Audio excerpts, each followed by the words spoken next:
નમસ્કાર વિદ્યાર્થી મિત્રો, ગુર્જરી જ્ઞાનગંગામાં આપનું હાર્દિક સ્વાગત છે. ધોરણ 10 ગુજરાતી ચેપ્ટર 26 રાષ્ટ્રીય ભક્તિની સંજીવની પાઠની અંદર આપણે 3 ભાગ કમ્પ્લીટ કર્યા છે. ચોથો ભાગ આજે આપણે જે બાકી રહેલ પાઠ છે એની સમજૂતી આપીશું. આ સમજૂતી જોયા પહેલા આગળના 3 ભાગ જોવા ખૂબ જ જરૂરી છે. આજે આપણે ભાગ ચોથો સ્ટાર્ટ કરીએ. આ વાત હતી શસ્ત્ર સ્વાતંત્ર્ય સેનાનીઓના આત્મબળ, નિર્ભયતા અને ગીતા જ્ઞાનના સંબંધની. પરંતુ અહિંસાના માર્ગ ભારતને આઝાદી આપવાનું શ્રેય જેના શિરે છે તે ભારતના રાષ્ટ્રપિતા ગાંધીજી છે. જો વિદ્યાર્થી મિત્રો, એક વાક્યની અંદર આ પણ પ્રશ્ન પૂછાય કે ભારતને આઝાદી આપવાનું શ્રેય કોના શિરે છે અથવા ખાલી જગ્યાની અંદર પણ આવી શકે છે, તો આપણા ભારતના રાષ્ટ્રપિતા ગાંધીજી છે. તેઓ ગીતાના પરમ ઉપાસક હતા. મહાત્મા ગાંધીજી કહે છે કે હું જ્યારે હતાશ, નિરાશ અને ચિંતિત થાઉં છું તો ગીતા માતાના શરણમાં જાઉં છું. એટલે કે અહીંયા ગાંધીજી કહે છે જ્યારે હું હતાશ હોઉં, નિરાશ હોય, ચિંતિત હોઉં ત્યારે ગીતા માતાના એટલે કે શ્રીમદ ભાગવત ગીતાના શરણમાં જઈ અને એમના વિચારોને ગ્રહણ કરે છે અને એ ગીતાના વિચારો ગ્રહણ કરી અને એની અંદરથી કોઈને કોઈ માર્ગ શોધે છે. ગાંધીજીના જીવનમાં શ્રીમદ ભાગવત ગીતાના ઊંડા જ્ઞાનની અમિટ છાપ પણ હતી. ગાંધીજીએ ગીતાના અનાશક્તિ યોગનો ગુજરાતી અનુવાદ કર્યો છે. મહાત્મા ગાંધીજી શ્રીમદ ભાગવત ગીતાને વિશ્વ ધર્મનું પુસ્તક ગણાવે છે. વિદ્યાર્થી મિત્રો, એક વાક્યની અંદર આ પ્રશ્ન બની શકે છે કે મહાત્મા ગાંધીજી શ્રીમદ ભાગવત ગીતાને ખાલી જગ્યાનું પુસ્તક ગણાવે છે તો વિશ્વ ધર્મનું પુસ્તક ગણાવે છે. ગીતામાં સરળ અને સહજ રીતે ગહન મૂલ્યો પીરસાયા છે. એટલે કે ગાંધીજી કહે છે કે ગીતાની અંદર એકદમ સરળ રીતે જે જીવનના મૂલ્યો છે એ સરસ રીતે પીરસાયા છે, એટલે કે રજૂ કરેલા છે. આ મૂલ્યોનો ગાંધીજીના જીવનમાં અને વ્યક્તિત્વ પર ઊંડો પ્રભાવ હતો. એટલે કે આ વિચારોનો ગાંધીજીના જીવન ઉપર ખૂબ જ ઊંડો પ્રભાવ હતો. ગાંધીજી સ્વયં કહે છે, એટલે કે ગાંધીજી પોતે કહે છે કે મારા અભિપ્રાય પ્રમાણે ગીતા સમજવા માટે ઘણું સરળ પુસ્તક છે. જો અહીંયા ગાંધીજી પોતે કહે છે કે એમના એટલે કે ગાંધીજીના અભિપ્રાય પ્રમાણે ગીતા સમજવી ખૂબ જ સરળ પુસ્તક છે. એ કેટલાક મૂળભૂત કોયડા રજૂ કરે છે કે જેના ઉકેલ નિસંદેહ સહજ અઘરા પડે છે. એટલે કે આપણને અહીંયા એવી વાત કરી છે કે કોઈ આપણને કોયડો એટલે કે ઉખાણું જો રજૂ કરે તો એના જવાબ આપવા માટે આપણને અઘરા પડે છે. પરંતુ ગીતાનું સામાન્ય વલણ મારા મત પ્રમાણે દીવા જેવું સ્પષ્ટ છે.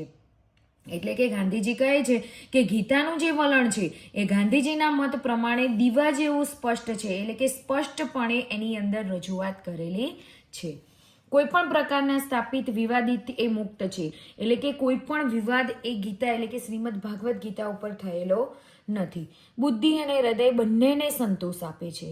એટલે કે જે ગીતાનું જ્ઞાન છે, જે ગીતાને ગ્રહણ કરે છે એ વ્યક્તિને બુદ્ધિ અને હૃદય બંનેથી સંતોષ એ પામે છે.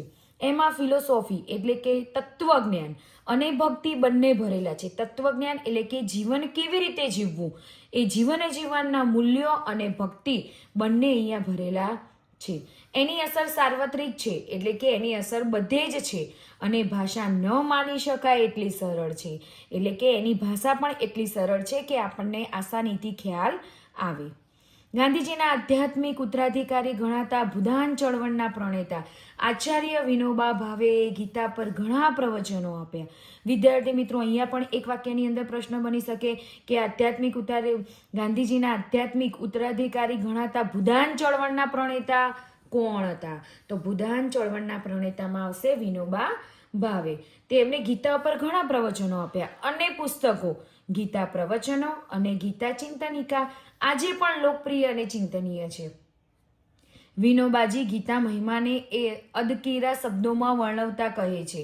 શું કહે છે કે મારું શરીર માના દૂધ ઉપર જેટલું નિર્ભય રહ્યું છે એનાથી ખૂબ વધારે મારા હૃદય અને બુદ્ધિનું પોષણ ગીતાના દૂધ ઉપર થયું છે. જુઓ, વિનોબા ભાવે અહીંયા આપણને સરસ વાત કરી છે કે જેવી રીતે માના દૂધ ઉપર આપણું શરીર જેટલું નિર્ભય રહ્યું છે ને એનાથી પણ વધારે હૃદય અને બુદ્ધિને પોષણ ગીતાનું દૂધ એટલે કે ગીતાનું જ્ઞાન દ્વારા એમને પોતાના હૃદય અને બુદ્ધિને પોષણ મળેલું છે. શ્રદ્ધા અને પ્રયોગ આ બે પાંખોથી હું ગીતા ગગનમાં યથાશક્તિ ઉડાન ભરતો રહું છું. એટલે કહે છે કે શ્રદ્ધા અને પ્રયોગથી તેઓ ગીતા ગગનમાં એટલે કે ગીતાના જ્ઞાનથી યથાશક્તિ ઉડાન ભરતા રહે છે. ગીતા મારું પ્રાણ તત્વ છે. જો વિદ્યાર્થી મિત્રો અહીંયા પણ એક વાક્યમાં પૂછાય કે ગીતા ખાલી જગ્યાનું પ્રાણ તત્વ છે, તો અહીંયા કોને કીધું છે? વિનોબા ભાવે. જ્યારે હું ગીતાના સંબંધમાં કોઈની સાથે વાત કરું ત્યારે ગીતા સાગર પાર કરું છું. જ્યારે એકાંતમાં રહું છું ત્યારે તેના અમૃત સાગરમાં ઊંડી ડૂબકી લગાવી અને બેસી જાઉં છું. જો વિદ્યાર્થી મિત્રો અહીંયા આપણને વિનોબા ભાવે એવું કહ્યું છે કે જ્યારે એકાંતમાં હોય છે ત્યારે પોતે અમૃત સાગરમાં ઊંડી ડૂબકી એટલે કે ગીતાના જ્ઞાનમાં ડૂબકી લગાવવા માટે પોતે બેસી જાય છે અને ગીતાનું જ્ઞાન ગ્રહણ કરે છે. આમ ભારતને સ્વતંત્ર કરવામાં અનેક મહાપુરુષોએ લોકહિતાર્થ પોતાના જીવન સમર્પિત કર્યા છે. તેના મૂળમાં ગીતાના આ શ્લોકની પ્રેરણા સમાયેલી છે. કઈ પ્રેરણા સમાયેલી છે? કર્મણે વહી સિદ્ધિમાં સ્થિતા જનકાદય કર્મણે વહી સસિદ્ધિમાં સ્થિતા જનકાદય લોકસંગ્રમેવાપી સ્પંશ્ય કર્તું મહર્ષિ. અર્થાત જનક વગેરે જ્ઞાનીજનો પણ આસક્તિ વિનાના કર્મચરણ દ્વારા જ પરમ સિદ્ધિને પામ્યા હતા. તેથી તથા લોકસંગ્રહને જોતા પણ તું કર્મ કરવાને જ યોગ્ય છે. અર્થાત તારા માટે કર્મ કરવું જ ઉચિત છે. આ શ્લોકની અંદર પણ આપણને કર્મ ઉપર જ વધારે ભાર આપવામાં આવે છે. વિદ્યાર્થી મિત્રો અહીંયા પણ એ જ વસ્તુ કહે છે, કર્મ કરવું ઉચિત છે. જો કર્મ કરશો તો જ તમને યોગ્ય ફળ પ્રાપ્ત થશે. ભારતીય સંસ્કૃતિના રક્ષક અને પોષક નામી અનામી સ્વતંત્ર વીરો અને આ બધા જ મહાપુરુષોએ ભગવદ્ ગીતાનું અધ્યયન અને અનુસરણ કરી, અધ્યયન એટલે કે એનું કહેવાય ને ઊંડાણપૂર્વક એના વિચારોનું અધ્યયન કરી, અનુસરણ એટલે કે આજની ભાષામાં કહીએ કે એને ફોલો કરી, એના વિચારોને ગ્રહણ કરી સમાજને શ્રેષ્ઠ ઉદાહરણો પૂરા પાડ્યા છે. આપણા માટે આ મહાન પુરુષોનું જીવન અને ગીતા જ્ઞાન અનુસરણીય છે. યદ્યદાચરિત શ્રેષ્ઠત દેવેતરો જનઃ સ યત પ્રમાણ કુરુતે લોકસ્તદુ વર્તતે. અર્થાત શ્રેષ્ઠ પુરુષ જે આચરે છે અન્ય માણસો પણ તેને જ આચરે છે. તે જે કંઈ પ્રમાણ કરી આપે છે સકળ માનવ, સકળ એટલે કે સમગ્ર માનવ સમૂહ તે પ્રમાણે વર્તવા લાગે છે. જો વિદ્યાર્થી મિત્રો આપણે આગળ પણ ચેપ્ટર 25 સમર્પણમાં આપણને ઘણું બધું શીખવા મળ્યું છે કે ભાઈ કર્મ કરવું જરૂરી છે.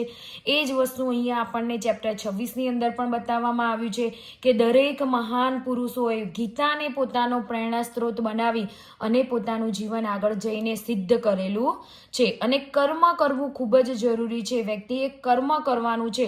કર્મ ન કરવાથી એને પાપી અને ફુગટ જીવ ગણવામાં આવ્યો છે. માટે કર્મ કરો, આગળ વધતા જાઓ, મહેનત કરો. જો મારો વિડીયો ગમે તો લાઇક, શેર અને સબસ્ક્રાઇબ કરો. આવા અવનવા વિડીયો જોવા માટે મારી ચેનલ ઉપર રહો.